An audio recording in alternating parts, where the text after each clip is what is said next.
અમદાવાદના દેત્રોજમાં પોલીસે વેશપલટો કરીને નાસ્તા ફરતા આરોપીને ઝડપી પાડ્યો છે। પોલીસે ખેડૂતનો વેશ ધારણ કરી પ્રોહિબિશનના ગુનામાં નાસ્તા ફરતા આરોપીને ઝડપી લીધો છે। પ્રકાશજી ઠાકોરની બનાસકાંઠાના રાણકપુરથી હાલ ધરપકડ કરવામાં આવી છે।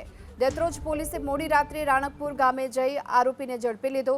આરોપી વિરુદ્ધ દેત્રોજ અને મહેસાણા પોલીસમાં દારૂના ગુના નોંધાયા છે।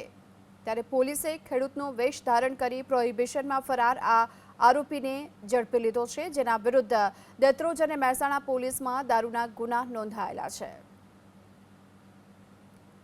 પ્રકાશજી ઠાકોર નામના આરોપીની હાલ ધરપકડ કરવામાં આવી છે। પોલીસે બનાસકાંઠાના રાણકપુરથી તેને દબોચી લીધો।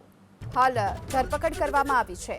દેત્રોજ પોલીસે મોડી રાત્રે રાણકપુર ગામે જઈ આરોપીને ઝડપી લીધો।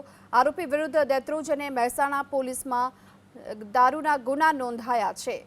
ત્યારે પોલીસે ખેડૂતનો વેશ ધારણ કરી પ્રોહિબિશનમાં ફરાર આ આરોપીને ઝડપી લીધો છે, જેના વિરુદ્ધ દેત્રોજ અને મહેસાણા પોલીસમાં દારૂના ગુના નોંધાયેલા છે। પ્રકાશજી ઠાકોર નામના આરોપીની હાલ ધરપકડ કરવામાં આવી છે। પોલીસે બનાસકાંઠાના રાણકપુરથી તેને દબોચી લીધો।